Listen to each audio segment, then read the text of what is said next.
প্রথম খণ্ড কিতাবুল ঈমানের হাদিস। ক্বালা রাসূলুল্লাহ সাল্লাল্লাহু আলাইহি ওয়াসাল্লাম বুনিয়াল ইসলাম আলা খামসিন।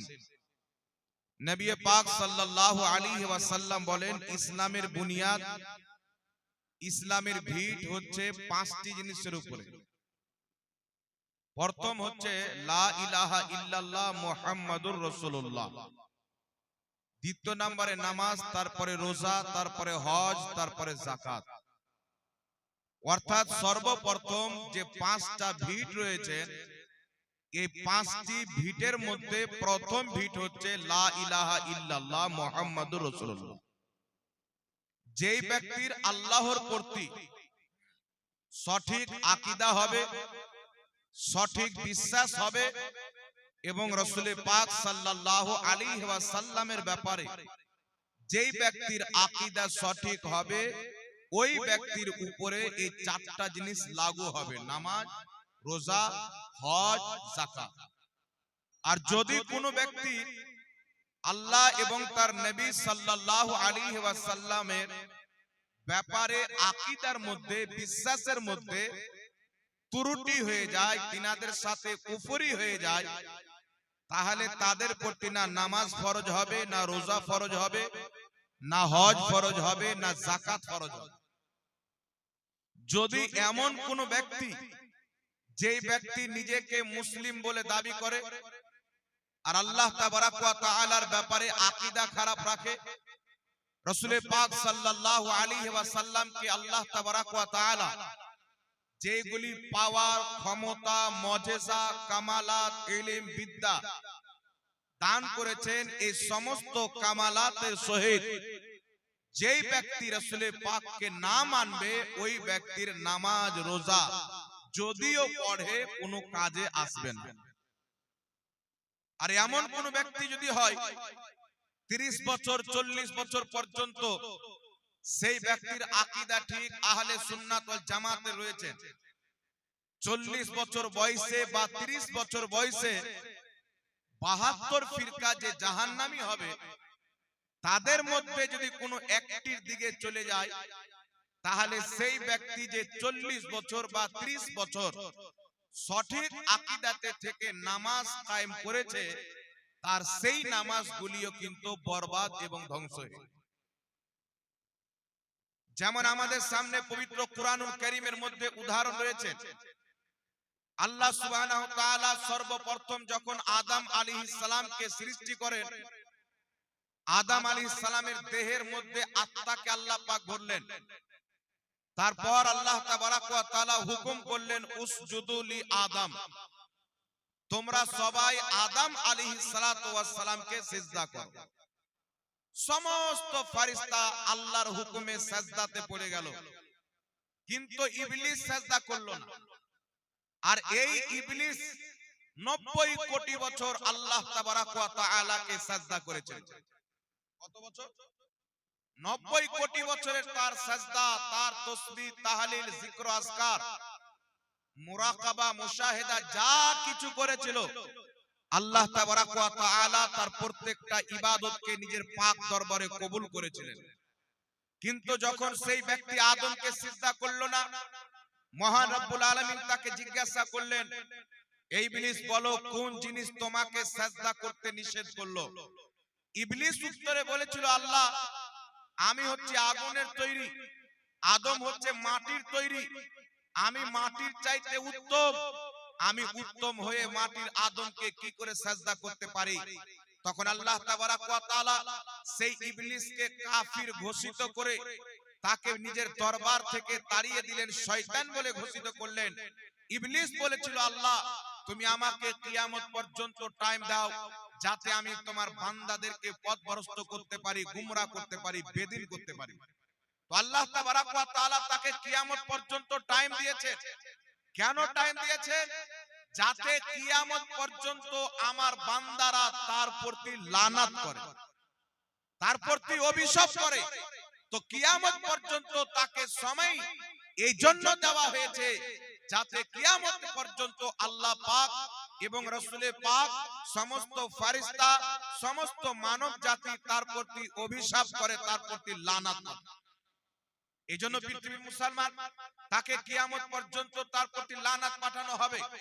যদি কোনো ইহুদি ধর্মের লোককে জিজ্ঞাসা করেন শয়তান শব্দটা ভালো না খারাপ, ইহুদি ধর্মের লোক বলবে শয়তান খারাপ শব্দ। যেই কোনো ধর্মের মানুষকে জিজ্ঞাসা করেন এই শয়তান শব্দ একটি গালি রূপ নিয়ে নিয়েছে, লানাতপ্রাপ্ত শব্দ হয়ে গেছে।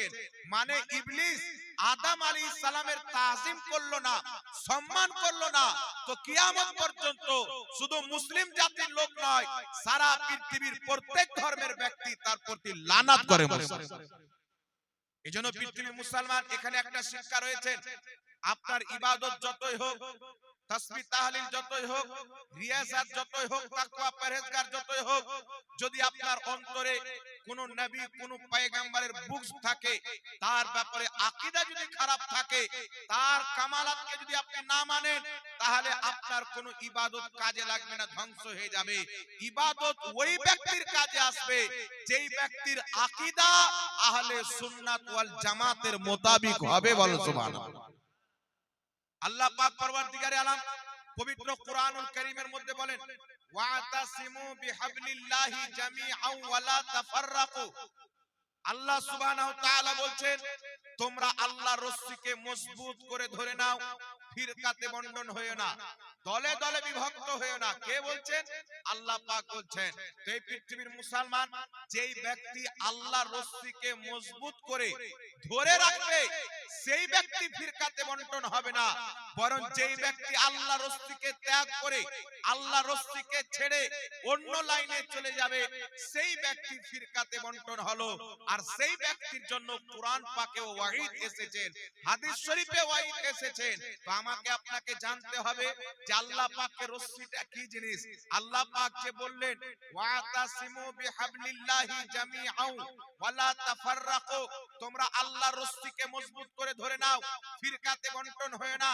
তো আল্লাহ পাকের রস্সিটা কি? এই রস্সিটার নাম কি? কোথায় গেলে রস্সি পাবো? কোন পথে চললে আল্লাহর রস্সিকে মজবুত করে ধরা থাকবে? আজ আপনাদের সম্মুখে কোনো মুফাসসিরের নয়, কোনো মুহাদ্দিসের নয়, কোনো আলিম মুফতি নয়, সরাসরি নবী মুস্তাফার সাহাবী হযরতে আব্দুল্লাহ ইবনে আব্বাস রাদিয়াল্লাহু তাআলা আনহু, তিনি একজন আহলে বাইতের সদস্য, নবী পাকের খানদান, আল্লাহর নবীর চাচা হযরতে আব্বাস রাদিয়াল্লাহু তাআলা আনহুর সন্তান হযরতে আব্দুল্লাহ রাদিয়াল্লাহু তাআলা আনহু, যিনাকে রাইসুল মুফাসসিরিন বলা হয়। আমার আপনার নবী সাল্লাল্লাহু আলাইহি ওয়াসাল্লাম আল্লাহর নিকটে দোয়া করেছিলেন, আল্লাহ তুমি আমার সাহাবী আব্দুল্লাহ ইবনে আব্বাসকে কুরআন পাকের আলিম বানিয়ে দাও। তাহলে যেই ব্যক্তির ব্যাপারে রাসূল খোদা সাল্লাল্লাহু আলাইহি ওয়াসাল্লাম কুরআন পাকের আলিম হওয়ার দোয়া করেছেন, সেই ব্যক্তির মতন কুরআন পৃথিবীতে কে বুঝতে পারে? ওই রাইসুল মুফাসসিরিন, নবী পাকের সাহাবী, নবী পাকের বংশের লোক হযরত আব্দুল্লাহ ইবনে আব্বাস রাদিয়াল্লাহু তাআলা আনহু একটি তাফসীরের কিতাব লিখেছেন, যেই কিতাবটির নাম হচ্ছে তাফসীরে ইবনে আব্বাস। এই কিতাবের মধ্যে ওয়াতাসিমু বিহাবলিল্লাহি জামিআন, হাবলুল্লাহ আল্লাহর রস্সি, আল্লাহর রস্সিটা কি জিনিস? নবী পাকের সাহাবী আব্দুল্লাহ ইবনে আব্বাস বলতেছেন আল্লাহ পাকের রস্সির নাম হচ্ছে আহলে সুন্নাত ওয়াল জামাত। যারা এই আহলে সুন্নাত ওয়াল জামাতের প্রতি কায়েম থাকলো তারাই আল্লাহ পাকের রস্সিকে মজবুত করে ধরে রাখলো। জোরে বল সুবহানাল্লাহ, সুবহানাল্লাহ। এজন্য পৃথিবীর মুসলমান আল্লাহ পাকের রস্সিটা কি জিনিস? আহলে সুন্নাত ওয়াল জামাত। যদি বর্তমান জামানাতে হাবলুল্লাহর তাফসীর মানুষকে ভুল বোঝানো হয় যে আল্লাহ ফিরকাতে বন্টন হতে নিষেধ করেছেন, তবে আমরা কেন ফিরকাতে বন্টন হয়? আরে বাবা, ফিরকাতে কে বন্টন হয়েছে? যারা নিজামউদ্দিন আউলিয়ার দামান ধরে আছে তারা কোনো ফিরকাতে বন্টন হয়নি। যারা খাজা মঈনুদ্দিন চিশতির দামানকে ধরে আছে তারা কোনো ফিরকাতে বন্টন হয়নি। যারা বড় পীর আব্দুল কাদের জিলানী গাউসে আজমের দামান ধরে আছে তারা কোনো ফিরকাতে বন্টন হয়নি। যারা ইমামে হুসাইনের আদর্শকে মেনে চলে তারা ফিরকাতে বন্টন হয়নি।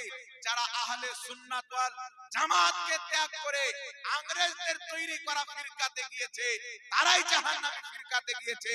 যারা খাজা মঈনুদ্দিন চিশতির দামানকে ধরে আছে তারাই আল্লাহ পাকের রস্সিকে ধরে আছে। জোরে বলো সুবহানাল্লাহ, সুবহানাল্লাহ। এজন্য পৃথিবীর মুসলমান, আল্লাহ সুবহানাহু ওয়া তাআলা কোরআন পাকে বলেছেন কিয়ামতের যখন ময়দান সংগঠিত হবে, ওই কিয়ামতের মাঠে কিছু লোক হবে যাদের চেহারা দিয়ে নূর চমকিবে।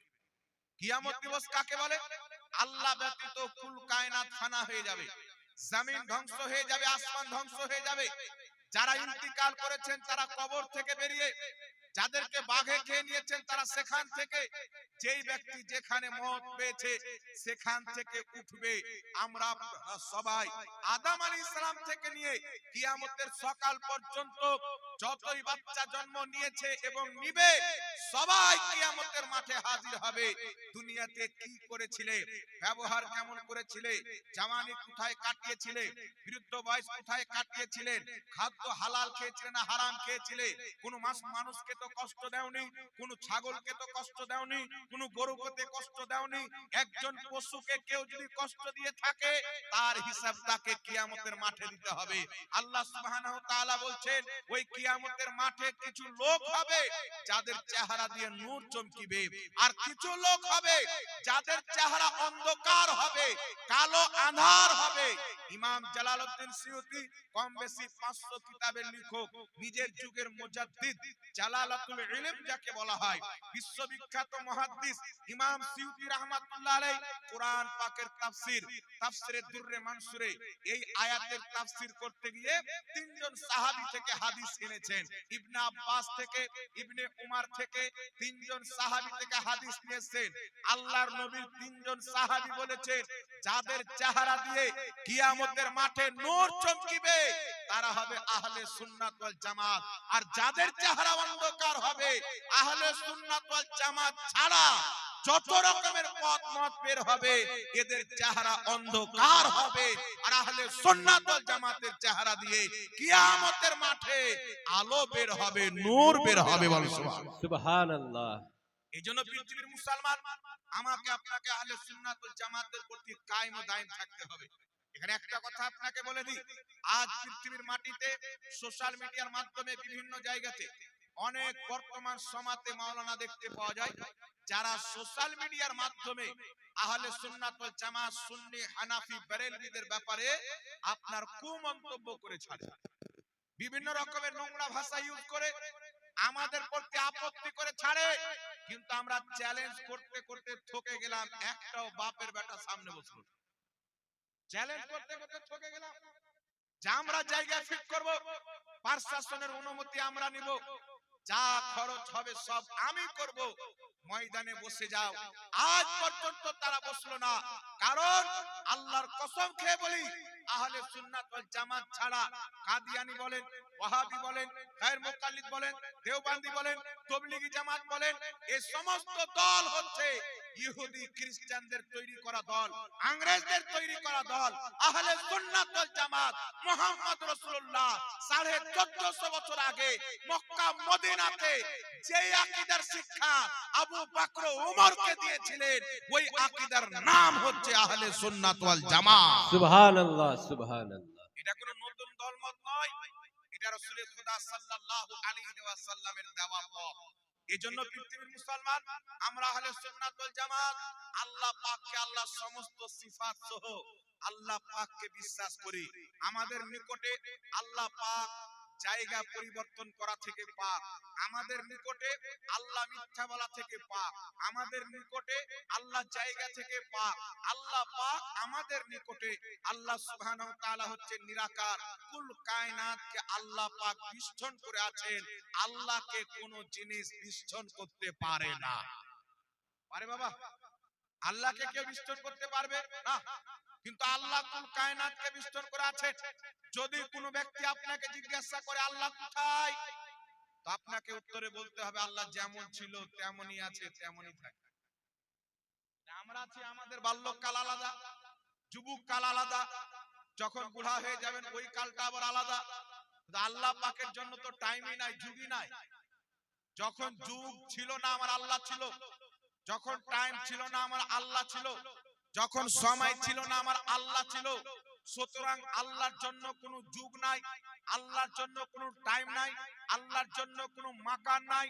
আল্লাহ পাক কুল কায়নাত সৃষ্টি হওয়ার পূর্বে যেমন ছিলেন এখনো তেমন আছে, ভবিষ্যতে আল্লাহ পাক তেমনই থাকবেন। এটাই হচ্ছে ইসলামের আকীদা। জোরে বলতে হবে সুবহানাল্লাহ। সুবহানাল্লাহ।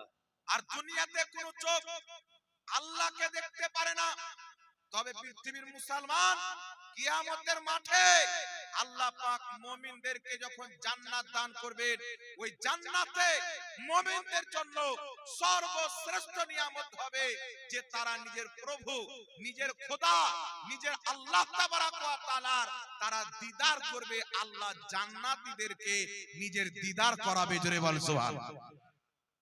এই পৃথিবীর মাটিতে কোন চোখ আল্লাহকে দেখতে পারে না, তবে পৃথিবীর মুসলমান মুসা আলাইহিস সালাম চেয়েছেন আল্লাহ তোমাকে দেখতে চাই। আল্লাহ নিজের নূরের তাজাল্লি পাঠিয়েছেন। সাইয়্যিদিনা মুসা আলা নবিয়িনা আলাইহিস সালাতু ওয়াস সালাম বেহুশ হয়ে গেছেন। মহান রব্বুল আলামিন কে দেখতে যারা চেয়েছেন, আল্লাহ পাক বলেছেন লান তারানি, তুমি আমাকে দেখতে পারবে না, হরগিজ দেখতে পারবে না। কিন্তু আমার নবী মুস্তাফা কখনো বলেননি যে আল্লাহ তুমি আমাকে দেখাও। আল্লাহ পাককে বলেননি দেখা দাও। মক্কার মাটিতে উম্মে হানির বাড়িতে আমার আপনার নবী মুস্তাফা সাল্লাল্লাহু আলাইহি ওয়াসাল্লাম শুয়ে আছেন, আরাম করতেছেন। এই দিকে রব্বুল আলামিন জিবরিলকে ডাক দিচ্ছেন, ওই জিবরিল আমিন যাও আমার নবী মুস্তাফাকে বলো ইয়া রাসূলুল্লাহ ইয়া হাবিবাল্লাহ, সবাই যে আল্লাহর দিদার পায়নি, আজ আপনাকে আল্লাহ ডেকেছেন নিজের দিদার করাবার জন্য। কেউ চেয়ে দিদার করতে পারেনি, আর আমার নবীকে ডেকে পাঠিয়ে আল্লাহ দিদার করাচ্ছে। এই জন্য পৃথিবীর মুসলমান কোন নবী খলিলুল্লাহ হয়েছে, কেউ শফিউল্লাহ হয়েছে, কেউ কালিমুল্লাহ হয়েছে, আর মুহাম্মদ রাসূলুল্লাহ হাবিবুল্লাহ হয়েছে। আর আলা হযরত বলছেন मैं तो मालिक ही कहूंगा कि हो मालिक के हबीब, यानी महबूब व मुहिब नहीं मेरा तेरा। সুবহানাল্লাহ। বেশক আম্বিয়া তো সব এসেছেন, সবাই সত্য কথা বলেছেন। আল্লাহ এক, জমিনকে যিনি কায়েম রেখেছেন তিনি এক, আসমানকে যিনি কায়েম রেখেছেন তিনি এক। সব নবী লা ইলাহা ইল্লাল্লাহর বার্তা দিয়েছেন। আল্লাহ ছাড়া কোনো উপাসনা নাই, আল্লাহ ছাড়া কারোর ইবাদত করা যাবে না, আল্লাহ ছাড়া কাউকে সিজদা করা যাবে না। সব নবী এই বার্তা দিয়েছেন, কিন্তু পৃথিবীর মুসলমান কোন নবী আল্লাহকে দেখেননি। শেষবেলা আমার নবীকে আল্লাহ পাক পাঠিয়ে এবং মক্কা থেকে সাত আকাশের উপর ডেকে লামাকা পার করে আরশে গিয়ে মহান রব্বুল আলামিন আমার আপনার নবীকে দিদার করিয়ে নবুয়তের দরজা বন্ধ করে দিয়েছেন। আল্লাহ এলান করে দিয়েছেন মা কানা মুহাম্মাদুন আবা আহাদিন মির রিজালিকুম ওয়ালাকিন রাসূলুল্লাহি ওয়া খাতামান নবিয়্যিন। আমার নবী মুহাম্মদ তোমাদের মধ্যে কোন ব্যক্তির বাবা নয়, উনি একজন আল্লাহর রাসূল ওয়া খাতামান নবিয়্যিন, আর উনি হচ্ছেন সমস্ত নবীর শেষ নবী। উনার পরে কিয়ামত পর্যন্ত কোন নবী হবে না। জোরে বল সুবহানাল্লাহ।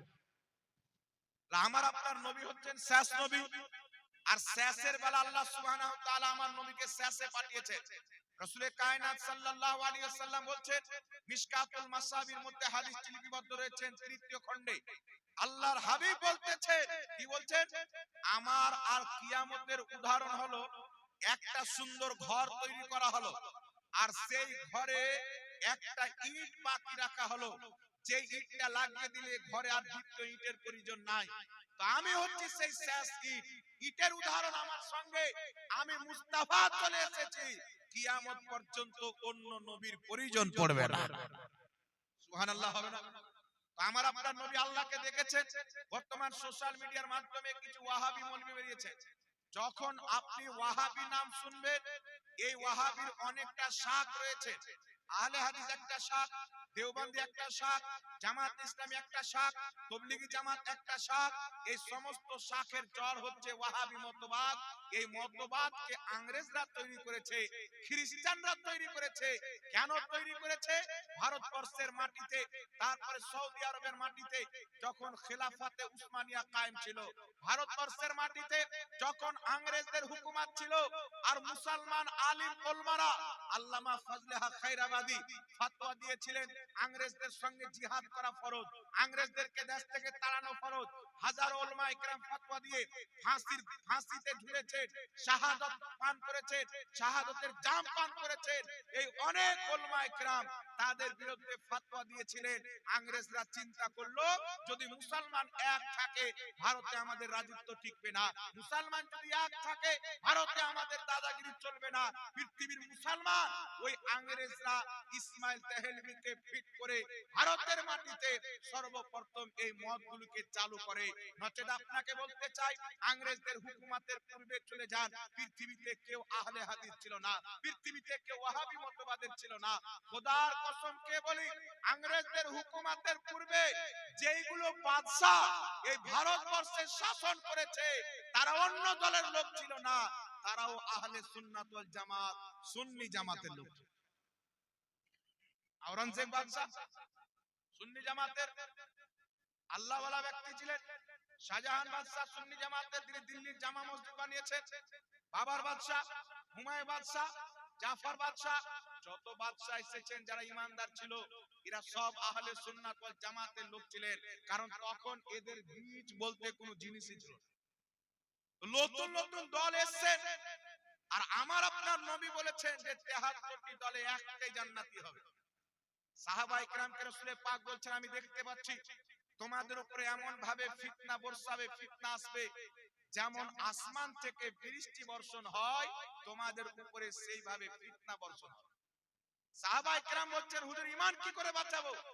রাসূল পাক সাল্লাল্লাহু আলাইহি ওয়াসাল্লাম বলছেন মুসলমানদের সবচেয়ে বড় জামাত, এই জামাতের অন্তর্ভুক্ত থাকবে তোমার ঈমান বেঁচে যাবে। আজ ভারত, বাংলাদেশ, পাকিস্তান সারা পৃথিবীতে যদি মুসলিমদের সংখ্যা দেখা যায় আর সেখানে যদি হিসাব করা হয় কোন জামাত সবচাইতে বড় জামাত, ওই জামাত হচ্ছে আহলে সুন্নাত ওয়াল জামাত। ফিলিস্তিনের মুসলমানেরা সুন্নি আকীদার লোক, তারপর আপনার জর্ডানের মুসলমানেরা সুন্নি আকীদার লোক, তারপরে মিশরের মুসলমানেরা সুন্নি আকীদার লোক। সারা পৃথিবীতে 100% এর মধ্যে প্রায় 65% লোক আহলে সুন্নাত ওয়াল জামাতের আকীদা বিশ্বাস করে, সুন্নি জামাতের আকীদা বিশ্বাস করে। এইজন্য পৃথিবীর মুসলমান আল্লাহর শুকরিয়া আদায় করেন যে আল্লাহ তাবারাক ওয়া তাআলা আমাদেরকে ইসলাম দান করেছেন, এবং ইসলামের মধ্যে যেই দলটা রাসূল পাকের আসল ভক্ত, রাসূল পাকের আসল সুন্নাতে চলনেওয়ালা জামাত, ওই জামাতে আমাদেরকে আহলে সুন্নাত ওয়াল জামাত বানিয়েছে।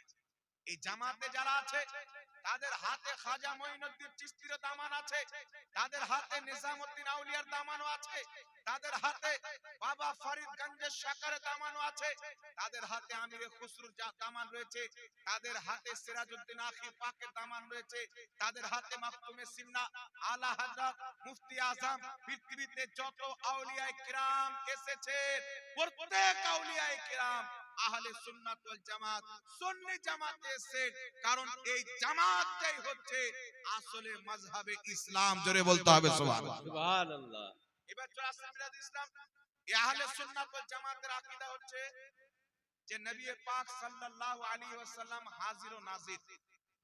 আমরা নবী পাক সাল্লাল্লাহু আলাইহি ওয়াসাল্লামের জন্য কিয়াম করি, দাঁড়িয়ে সালাত ও সালাম পাঠ করি।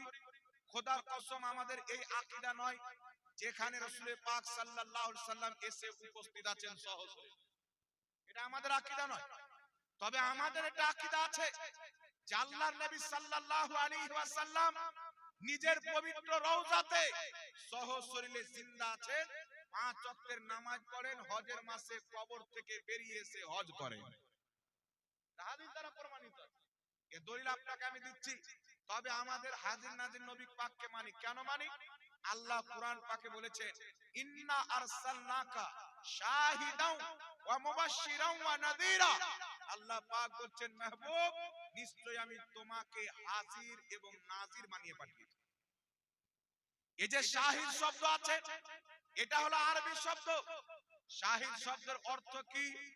ইমাম রাগিব আসবাহানি নিজের কিতাব নিজের মুফরাদাতের মধ্যে লিখেছেন। কি লিখেছেন? আশ-শাহিদু আল হুজুরু মা আল মুশাহিদা। শাহিদ শব্দের অর্থ হচ্ছে উপস্থিত থাকা আর মুশাহিদা করা, নিজের চোখে দেখা।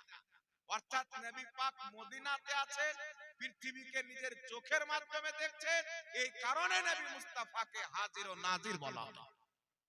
আরেকটা কথা আপনাকে বলে দিই, হাজির নাজিরের অর্থ চমৎকার। কি অর্থ? এখন আমি এখানে বসে আছি, যদি আমার থেকে 10 হাত দূরে কোনো ব্যক্তিকে মারে বা ঝগড়া করে, এক থাপ্পড় মেরে দেয়, সকালবেলা যদি মিটিং বসে, একজন ব্যক্তি বলবে যে আব্দুর রহমান নামের ব্যক্তি আব্দুল গাফফারকে মেরেছে, গ্রামের লোক বলবে তুমি কি ওখানে ছিলে?